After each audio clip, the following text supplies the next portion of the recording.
Hi, I am Akshay. कैसे हो आप सब? आज मैं अपने YouTube channel AWM Akshay with maths में फाउंडेशन मैथ्स की श्रृंखला में टॉपिक क्यूब और क्यूब रूट मतलब जिसे घन और घनमूल कहते हैं वो पढ़ाऊँगा। ठीक है, तो कैसी चली तैयारी आप सब लोगों की? उम्मीद करता हूँ तैयारी अच्छी चल रही होगी। तो पहले आज टॉपिक है घन। तो घन होता क्या है? सबसे बड़ी बात है कि घन आखिर होता क्या है। कोई संख्या है, ठीक है, उसी संख्या को 3 बार गुणा कर दो और जो प्राप्त संख्या होती है वो घन कहलाती है। ठीक है, जैसे एग्जाम्पल है वाई वाई वाई, मतलब एक संख्या ली, उसको 3 बार गुणा कर दो, उसी संख्या में 3 बार गुणा करने पे जो संख्या मिलती है वो घन कहलाती है। जैसे एग्जाम्पल है, जैसे 2 है, एक संख्या ली, अब इसको 3 बार गुणा करो, 2 इक्वल टू 8। तो यही एक क्या कहलाता है, जो 8 बना है वो 2 का घन बना है। ठीक है, तो घन क्या होता है, क्लियर हो गया? ठीक है, फैक्ट जान लेते हैं कि फैक्ट ये है कि सम संख्या का घन हमेशा सम होता है। जैसे 2 का घन किया 8, ऐसे विषम संख्या का घन हमेशा विषम होता है। जैसे 5 का घन 125। ठीक है, जैसे इसका सम संख्या का एक और एग्जाम्पल देखते हैं। जैसे हमने ले लिया 4, 4 का घन किया तो कितना आया, 64। ऐसी विषम संख्या का हमने एक और एग्जाम्पल ले लिया 7, 7 का घन कितना आया, 343। तो देखो 3 ये हमेशा विषम, ये हमेशा सम। ठीक, क्लियर, ये हमेशा याद रखिए। ठीक है, 1 से 10 तक घन सबको याद होने चाहिए। मतलब अगर आपको जब भी घन या घन घन जैसे क्वेश्चन को ईजी कर देता है, आपकी रीजनिंग में भी हेल्प कर देता है, ऐसे घनमूल भी पता होना चाहिए जो आपके कैलकुलेशन को बहुत ईजी करता है। ऑब्जर्व कर लोगे, हाँ ये इसका घन है, तुरंत आप पहुँच के कैलकुलेशन तेजी से कर सकते हैं। ये 10 तक घन याद कीजिए। जैसे 1 का घन 1, 2 का घन 8, 3 का घन 27, 4 का घन 64, 5 का घन 125, 6 का घन 216, 7 का घन 343, 8 का घन 512, 9 का घन 729, धन का घन 10 का घन 1000। क्लियर? ठीक, 10 का घन कितना हो, 1000। घन करने के उपरांत देखो अगला रिएक्शन, घन करने के उपरांत संख्या का इकाई का अंक हमेशा समान रहता है। मतलब ऐसे कई सारे घन हैं जिसमें हमने घन किया, जो इकाई का अंक है वो घन करने के बाद भी हमें वही इकाई मिल रहा है। जैसे इसका कहने का घन करने के उपरांत संख्या का इकाई का अंक समान रहता है। जैसे 0 का घन किया 0 मिला, 1 का घन किया 1 मिला, 4 का घन किया, जैसे यहाँ इकाई का अंक 4 है तो 64, यहाँ भी इकाई का अंक 4 है। 5 का घन किया है, इकाई का अंक 5 है, यहाँ भी 5 है। 6 का घन किया है 6, ये इकाई का अंक 6, 9 का घन 729। ठीक, इसमें इकाई का अंक घन करने पर सब प्राप्त संख्या का इकाई का घन एक जैसा रहेगा। मतलब इसके अलावा कोई भी नहीं ऐसे घन होंगे जिनका सेम मिलता है। ठीक है, ये हमेशा याद रखना। जैसे अगर तुमने सोचा यहाँ आपने 2 लिखा, 2 का घन किया तो 8 है, अब देखो यहाँ पे इकाई का अंक 2 है, यहाँ 8, तो ये नहीं होगा।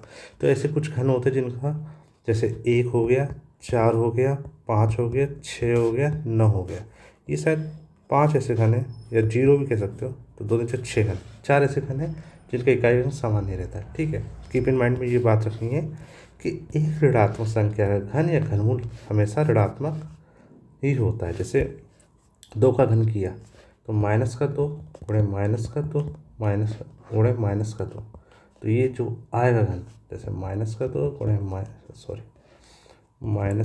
गुणे -2 गुणे -2, इसका जो आएगा ना -8 आएगा। मतलब घन हमेशा ऋणात्मक आएगा। ठीक है, तो ये चीज़ क्लियर हो गई कि क्या बताए घन क्या होता है, वो बता दिए। घन जो सम संख्या घन सम होता है और विषम संख्या घन विषम होता है। 1 से 10 तक घन आप लोगों को पता होना चाहिए, याद हो जाना चाहिए।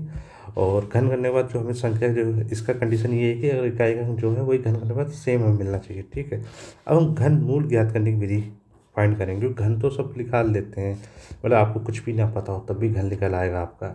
मतलब अगर 4 का कोई कहते हैं घन निकालो, गुणा कर, जैसे 64 का घन निकालो तो 64 गुणे 64 ऐसे लगातार 3 बार गुणा करोगे 64, तो अपने आप आंसर आ जाएगा। अब दिक्कत आती है घनमूल निकालने हम लोगों को। ये सबसे ईजी विधि हम बता रहे हैं। मतलब बहुत विधियाँ हैं लेकिन ये ईजी तरीका, पहले आभार मान, मतलब कुछ भी नहीं आ रहा सीधे ये अपनाओ। फिर इसका ये होता है अनुमान विधि, यहाँ आपको थोड़ा दिमाग लगाना पड़ता है। ठीक, ऑब्जर्वेशन करनी पड़ती है कि हाँ निकल सकता है, निकल। तो पहले आभार गुणन, पहले आभार गुणन क्या होता है? आभार गुणन तो भाई पहले अभाज्य क्या होता है ये तो पता होगा ना, जो हमने पिछली क्लास में बताया था जब हम वर्ग और वर्गमूल निकाले थे। जो जो एक या स्वयं से विभक्त हो। ठीक है, ये तो क्लियर हो गया। जैसे 1, 3, 5, 7 क्लियर। ये मान लो अभाज्य क्या होता है ये बताया। अब गुणनखंड विधि बतानी। ठीक है, अभाज्य गुणन करने के लिए सबसे पहले याद रखो अभाज्य गुणनखंड विधि क्या होती है कि पहले दी गई संख्या के अभाज्य गुणनखंड में लिखें। तो अभाज्य गुणनखंड कैसे लिख सकते हो? फैक्टर कर लेंगे। सबसे तरीका अच्छा है कि अगर कोई दी गई संख्या अभाज्य गुणनखंड निकालना है, अभाज्य गुणनखंड निकालना है, तो दी गई संख्या का अभाज्य गुणनखंड में लिखें। फिर समान गुणनखंडों को 3-3 के समूह में लिखें। प्रत्येक समूह में से एक संख्या लें और जो प्राप्त संख्या होगी उसका गुणनफल करोगे तो वो घनमूल मिल जाएगा।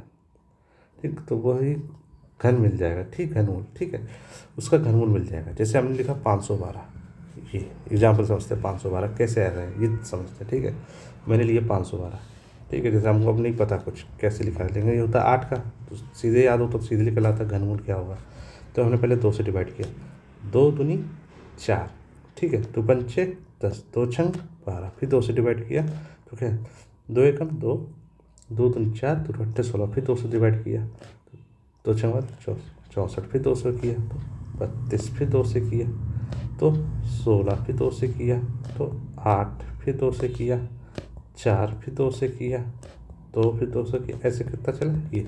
अब खुद देखो, मैंने जैसे एक नॉर्मल गुणनखंड कर लिया, इस फॉर्म में मैंने लिख लिया। ठीक है, लिखा है कि पहले दी गई संख्या अभाज्य गुणनखंड में लिखा है। मैंने अभाज्य गुणनखंड लिख लिया। 2 अभाज्य गुणनखंड तो होते ही है ना, जो खुद से और 1 से डिवाइड हो रहा है। ठीक है, फिर समान गुणनखंड को 3 समूह में लिखा। जो समान गुणनखंड, जैसे ये 3 है समान है, ये 3 है समान है, ये 3 है समान है। फिर कह रहा प्रत्येक समूह में से एक संख्या निकाली। मतलब इसमें से मैंने 2 निकाल लिया, एक यहाँ निकाल लिया, यहाँ का 2 निकाल लिया, एक यहाँ का 2 निकाल लिया। फिर उनका गुणन कर दो। इन सब का एक साथ गुणा करोगे, मतलब ये 2 जो निकला, जो 2 जो निकल रहा है मेरा, ये 2 निकला, फिर 2 निकला, फिर 2 निकला, तो कितना ना 8। तो इसका 512 घनमूल कितना होगा 8। क्लियर ना? ये तो अब क्लियर हो गया ना कैसे निकालते हैं अभाज्य गुणनखंड विधि में। ठीक है, अब इसी का हम कहते हैं 1728 का घनमूल ज्ञात कीजिए। ठीक है, इसका सेंस ये कि तुम्हारे पास ये है संख्या, घनमूल का निशान ये होता है, पावर 3 होता है। बना कर तुमने ऐसे छोड़ दिया और 1728 ये वर्गमूल हो जाएगा। ठीक है, तो घनमूल के लिए हमेशा जब भी लिखा तो उस पर जब भी रूट चढ़ाए उस पर 3 लिख दें। ठीक है, 1728 का घनमूल। चलो मिलकर निकालते हैं। ठीक है, ये मैंने ऐसे खींचा, ये तो किया होगा ना फैक्टर करने वाला का, गुणनखंड करना। ठीक है, ये भाग दी वाला 1728 2 से डिवाइड किया, 2 रट्टे 16। ठीक है, इसका बचा है कैरी 1, तो 2 छंग 12 और 2 चक्कू 8। ठीक है, फिर 2 से किया, 2 चक्कू 8, ये हो जाएगा 32। फिर 2 से किया, 2 दूनी 4 16। फिर 2 से किया, 2 एकम 2 108। फिर 2 से किया, 2 पंचे 10 54। फिर 2 से किया 27। फिर 3 से का जाएगा, देखो अब 2 से नहीं जाएगा, अगला फैक्टर 3, ये हो जाएगा 9। ठीक है, फिर 3 से किया, ये हो जाएगा 3। फिर 3 से किया 1। पहले क्या अभाज्य गुणनखंड लिख लीजिए। ठीक है, फिर दूसरा स्टेप क्या होता है कि प्रत्येक का 3 समूह बनाइए जो एक जैसे दिख रहे हैं। बना लिया इसका, इसमें से एक संख्या चुनिए। यहाँ से मैंने 2 चुना, यहाँ से मैंने 2 चुना। ठीक है, फिर मैंने यहाँ से 3 चुना। इनका गुणनखंड जो मिलेगा हमको कितना, 2 दूनी 4, तो 12।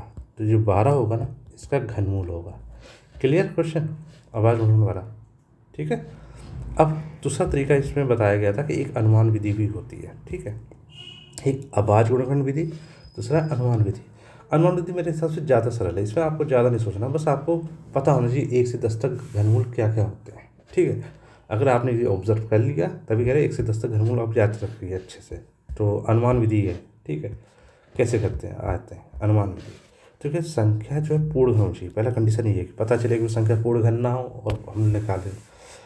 तो अगर पूर्ण घन नहीं तो नहीं निकलेगा। ठीक, संख्या के इकाई का घन और मान के आधार पर घनमूल ज्ञात करेंगे। ठीक है, जैसे हमने लिखा है 27 44, यहाँ पे इसको समझिए पहले 27 44। तो पेयरिंग में जब घन है तो 3, जैसे ये है 3 27 44। तो हम जब भी कहते हैं अगर वर्ग होते 2 का पेयर बनाते हैं, 27 44 का 3 का पेयर बना, यहाँ 3 बना, यहाँ बचा 1। ठीक है, अब जब भी देखोगे तुम घन जब भी कर रहे हो, जैसे 1 का घन कर रहे हो तो 1 आ रहा, 2 का घन कर रहे हो तो 8 आ रहा, 3 का घन कर रहे हो तो 27 आ रहा, 4 का घन कर रहे हो तो 64 आ रहा। अब देखो 4 जो आ रहा है वो 4 के इकाई का अंक, मतलब यहाँ 4 का इकाई का अंक है यहाँ भी 4 का, मतलब अगर यहाँ पे 4 है, मतलब 3 का पेड़ बना तो यहाँ पे 4 है, तो ये पक्का हो गया कि जो घनमूल निकाला वो 4 तो अंक हो गई, ठीक है, इकाई का अंक, ठीक है। अब ये बचा, जो एक बचा है ना, तो ये हमेशा संख्या के बीच का मान होता है, मतलब या तो ये एक घन के पास है या तो इसके जस्ट पास। देखो एक के बाद 2 कर रहे हैं 8, तो जो 8 से छोटी तो जो संख्या 1 लेनी पड़ेगी, तो ये हो जाएगा 14। मतलब फिर से एक और एग्जाम्पल समझा, जैसे 58 32 है, यहाँ नहीं क्लियर होगा, जैसे 58 32, तो मैंने ये 58 32 लिखा, ठीक है। मैंने 3 का पेयर बनाया, एक ये पेयर बनाया, एक ये पेयर बनाया, ठीक है। जैसे मैंने ये पेयर बना दिया 58 32, ये 5 है, ये एक पेयर ये है। अच्छा 2 किधर है जरा खुद बताओ, तुम लोग को याद, अगर घन याद होगा तो 2 अंत किस में आ रहा है, चलो ले चलते हैं।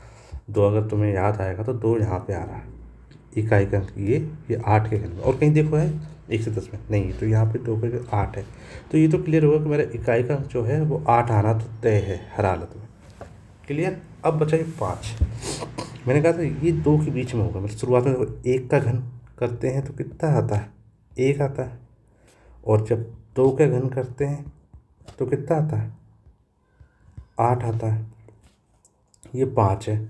अब इन दोनों में जो छोटी संख्या है 1, इसका घन होगा, क्योंकि 8 की तरफ तो नहीं जा रही, कम है ना 8 से, तो 1 के बीच के बाद 1 2 3 4 5 8, तो इससे बीच में है, तो 1 के घन के पास है, तो यहाँ 1 चुनेंगे, ये 8, तो इसका घन कितना है, घनमूल 18। क्लियर हो गया। चलो एक और एग्जाम्पल करते हैं, कोई दिक्कत नहीं, ये वाला क्लियर हो गया, वैसे हो जाना चाहिए, क्योंकि ये जो 5 है ना, जब भी ऐसा, तो इस ये मान लो कि घनमूल किसके आसपास है, ठीक है। 1 घन के पास है, 1 है 2 के घन के पास, जब घन कर ले रहे हैं तो देखा ये 1 है, ये 2 है, ये 8 है, तो 1 और 8 के बीच में 5 पड़ रहा है, तो 8 से छोटी है, तो ये 1 चुनेंगे इसका, ठीक है, ये हाल है, ठीक है। अगला क्वेश्चन देखो, 8 5 7 3 7 5, मैंने पहले कहा था इनका पेयर बना लो, बना लिया मैंने, ये पेयर बना, ये पेयर बना, ठीक है। अब मैं क्या करूँगा, ये देखो पहले ये वाला पेयर का, पहले ये वाला पेयर देखेंगे, फिर इसका ये पेयर देखेंगे, ठीक है। 5 किस में आता है, लास्ट के अंक में, चलो ले चलते हैं 5। तो अगर तुम देख रहे हो ये 5 का इकाई का अंक यहाँ से 5 में आ रहा, तो ये तो तय होगा इसका इकाई का अंक तो 5 होना ही है, मतलब ये जो मेरे पास आ रहा है 8 5 7 3 7 3 7 से इकाई का अंक 5 तय है, ठीक। हर हालत में सोचो संख्या आएगी 5 आएगी, ठीक है। अब 875, अगर तुमको घन याद हो गए, जैसे अगर हम 1 2 3 4 5 6 7 8 तक जाएंगे, तो 875 किसके बीच में आ रहा है, जरा सोचो 875 किसके बीच में आ रहा है, यहाँ पे आते हैं, ये 512 9 का क्यूब, ठीक है। अब देखो 875, देखो अगर 8 का घन करते हैं तो 512 आ रहा है, 9 का घन कर रहे हैं तो 729 आ रहा है, और 10 का घन कर रहे हैं तो कितना आ रहा है, 1000। तो ये तो समझ में आ रहा है ये 9 के घन के पास है और 10 के घन के बीच में है संख्या, तो ये है 8 9 का घन कितना होता है 729, और ये कितना घन होता है 1000, तो ये कितनी 857, 1000 से छोटी है, तो ये इसका घन पकड़ लेंगे, हाँ, तो इसका क्या होगा 9 और इसका 5, तो इसका आंसर घनमूल कितना आएगा 95। क्लियर हो गया, मतलब थोड़ा इजी समझते हैं। चलो मान लो जैसे मेरे पास एक और एग्जांपल है 3375 ले लिया, ठीक है, इसका घनमूल निकालिए आप लोग, ठीक है।